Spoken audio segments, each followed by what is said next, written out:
નદીથી પરવાંગું ઠંડા પાણીથી સ્નાન કરવું અને આખો દિવસ ઠંડુ ખાવું। આ દિવસે ચૂલો સળગાવો નહીં। ચૂલો સળગાવનારા પર શીતળામાં કોપાયમાન થાય છે અને ત્યારબાદ ઘીનો દીવો કરી શીતળા માતાની વાર્તા કહેવી અથવા સાંભળવી આ વ્રત કરનાર સ્ત્રીને પરમ સૌભાગ્યને પામે છે, ધન ધાન્ય અને સંતાન સમૃદ્ધિને પ્રાપ્ત થાય છે।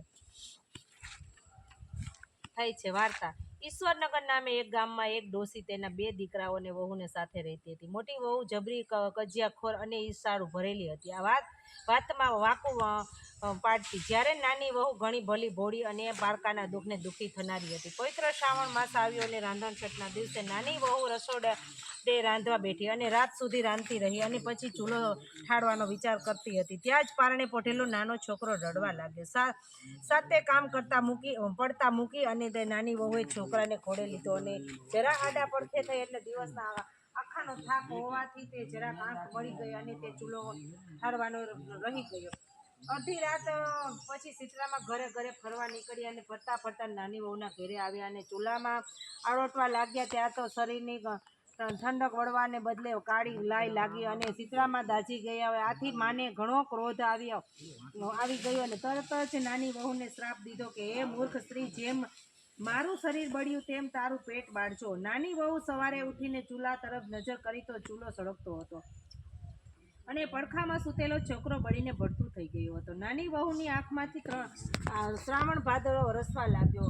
એ જાણી ગઈ કે જરૂર પોતે શીતળામાના દોષનો આવી ગઈ છે। માતાએ શ્રાપ આપ્યો છે। એ તો રડતી રડતી સાસુ પાસે ગઈ અને બધી વાત કરી। સાસુએ ગડગડાટ અવાજે આશ્વાસન આપ્યું અને કહ્યું કે વહુ ધીરજ રાખ, શીતળામા પાસે જઈને તારા છોકરાઓનું જીવન માંગજે। મા તો દયાળુ છે, જરૂર તારા પર કૃપા કરશે। નાની વહુ સાસુના આશીર્વાદ લઈને છોકરાને ચૂંટલામાં નાખી શીતળામાનું રટણ કરતી જાય છે અને રસ્તામાં 2 તલાવડી આવે। તળાવે છલોછલ ભરેલી હતી। કિનારા પર પક્ષીઓ બેઠેલા હતા, પણ કોઈ પાણી પીવે નહીં। મનુષ્ય કે પશુ પક્ષી કે પારેવા જે કોઈ આ 2 તલાવડીનું પાણી પીતું તે મરણ પરને ચરણ થતું હતું। નાની વહુને ચૂંટલો લઈને જોઈને તલાવડી બોલી કે બાયરે બાઈ તું ક્યાં છે? નાની વહુ શીતળામાના કોપની વાત કરી અને તે માની કૃપા મેળવવા જાઉં છો એમ કહ્યું ત્યારે કે બહેન, અમારું પણ એક કામ કરજે ને। અમારા બેઓ એવા તે છે પાપ હશે કે કોઈ અમારું પાણી પીએ ને મૃત્યુ પામે છે? માં મળે તો અમારા દુઃખની નિવારણ કરજે ને। નાની વહુ આ પાડીને આગળ વધી। રસ્તામાં 2 લડતા આખલા મળ્યા, બંનેની ડોકે ઘંટીના પડ બાંધ્યા હતા। નાની વહુને જોઈને પૂછ્યું કે વહુ ક્યાં ચાલે? નાની વહુ શીતળામાના કોપાઈની વાત કરી ત્યારે આખલા બોલે કે અમારું એક કામ કરજે ને, અમે સદાયને લડ્યા જ રહીએ છીએ। અમારી ડોકે આ ઘંટીના પડ છે તે કેમેય કરી છૂટા પડતા નહીં તો અમારા જેવા તે શું પાપ હશે? તેથી અમારા પાપનું નિવારણ પૂછતી આવજે। નાની વહુએ હા પાડીને પાછી આગળ ચાલી। થોડીક આગળ ચાલી ત્યાં તો બોરડીના ઝાડ નીચે એક ડોસી દિવેડી જેવા વાળ 2 હાથે ખંજવાળી બેઠી। વહુને જોઈને ડોસી બોલ કે બાયરે બાઈ આમ હાફડી ફાફડી ક્યાં ચાલે? વહુએ શીતળામાના કોપની વાત કરી ત્યારે ડોસી બોલી કે અલી જરાક મારું માથું તો જોઈ દેતી જાને। નાની વહુ કે ઉતાવળ હતી પણ એ તો ઘણી દયાળુ હતી। એને સુંડલો નીચે મૂકીને છોકરું ડોસીમાના ખોળામાં આપી અને તે તો મંડી માથું જોવા અને જેમ વહુ ડોસીમાના માથામાંથી જુઓ કાઢવા લાગ્યા તેમ પેલા ડોસીમાં હાથ છોકરાના શરીર ઉપર ફરવા માંડ્યા। થોડી વારે તો વહુની ડોસીના હાથ માથામાંથી જુઓ વીણીને માથું ચોખ્ખું કરી નાખ્યું। માથામાંથી ખંજવાળ ગઈ અને ડોસી બોલ્યા કે હાય બહેન દીકરી, તે મારા માથામાંથી ખંજવાળ મટાવી જેમ મારી પીડા ઠરી છે તો તેમ તારું પેટ ઠારજો। જ્યાં ડોસીમાં આટલું બોલ્યા કે ખોડામાં છોકરું યાવ યાવ કરી રડવા લાગ્યું। છોકરા એને રોતું જોઈને વહુ તો હરખ ભેલી થઈ અને ગઈ અને એના મનમાં તો આનંદ સમાતો નથી। પણ થોડી વારમાં જ તેને વિચાર આવ્યો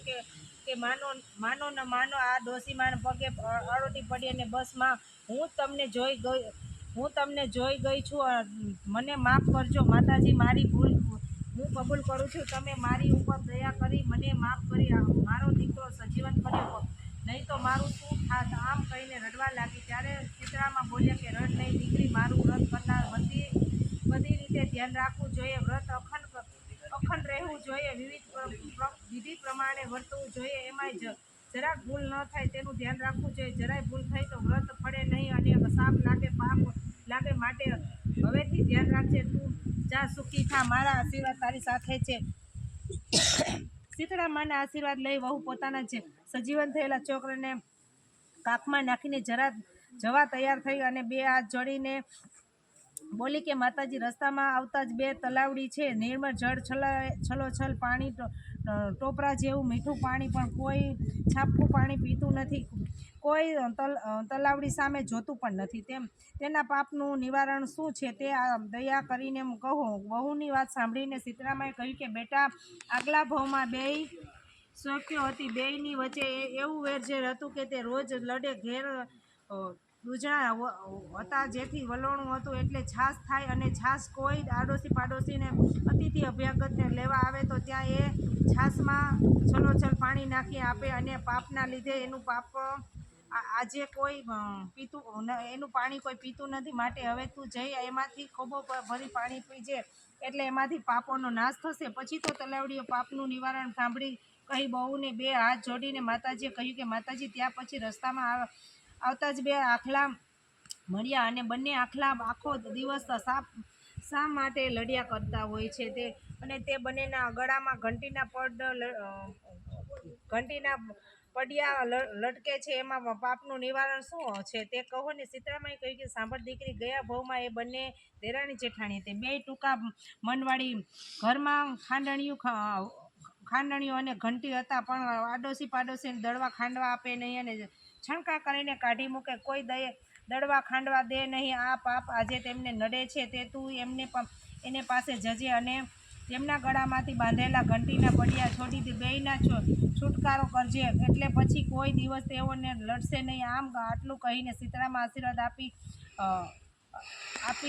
અલોપ થઈ ગયા. અને વહુ તો પોતાના સજીવન થયેલા દીકરાને લઈને ઘરે આવતી ચાલતી ગઈ, અને રસ્તામાં પેલા બે લાખલાઓ મળ્યા અને બાય આપેલા કામ કર્યા, અમારા પાપ નિવારણ જાણ્યા. વહુ કહે છે, હા, ગયા જન્મમાં તમે બે દેરાણી જેઠાણી હતા. ઘરમાં ખાંડણીઓ ઘંટી હોવા છતાં કોઈ દળવા ખાંડવા દેતા નહીં, અને તે છણકા કરીને કાઢી મૂકતા હતા.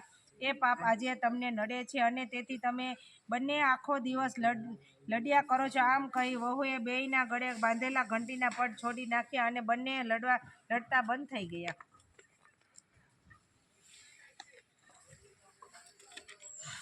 વહુ તો આગળ વધી. આગળ જતા રસ્તામાં પેલી બે તલાવડીઓ આવી. તલાવડી પાસે પહોંચતા જ વહુએ તલાવડીને આગલા જન્મની વાત કહીને કહ્યું કે બહેન, ભગવાન પાસેથી ચોખ્ખો ન્યાય છે કે જેવું કામ કરો એવું ભરો. ભાવના ભરશો જ નહીં, ભાવના ભૂલશો નહીં. ખાખરો વાવવાથી ખીચડી મળે નહીં. દૂધમાં અને પાણીમાં એવું માનવું ભૂલશો નહીં. માટે હવે ધ્યાન રાખજો કે બહેનો, ભૂખ્યાને અન્ન અને દુખિયાઓને અયાશક્તિ પ્રમાણે મળે એ જાણજો. આમ કહીને વહુએ ખોબો ભરીને તલાવડીમાંથી પાણી પીધું અને કહ્યું કે ભગવાન તારું ભલું કહે. અને આટલું બોલતા જ આકાશમાંથી પંખીઓનું ટોળું તલાવડી ઉપર ઉતરી પડ્યું, અને પશુઓ પાણી પીવા લાગ્યા. આ જોઈને બે તલાવડીઓ આનંદિત થઈ ઉઠી ઘેર જવાના મોડું થયું હતું. એમાં વિચાર વહુ છોકરાને ચાલી ઘેર આવીને સાસુમાના ખોળામાં છોકરો આપી કહ્યું કે સાસુમાં, શીતળામાં મને ઠર્યા, અમારા પેટ ઠાર્યા. માએ મને વહાલ કર્યા, નાના બાળક જીવતા કર્યા. શીતળામાના વ્રત અમને ફળ્યા છે. સાસુ તો પોતાના પુત્રને સજીવન થયેલી જોઈને હર્ષઘેલી થઈ ગઈ અને વહુને વહાલ કરીને ધન્યવાદ આપ્યો. આમ બાજુ જ્યાં જેઠાણી જાણ્યા કે નાની વહુ છોકરાને છાબડીમાં નાખી અને શીતળામાં પાસે ગઈ હતી અને સજીવન કર્યું, એ તો ઈર્ષાળુ મારી બળી. બોલો શીતળામાને જય.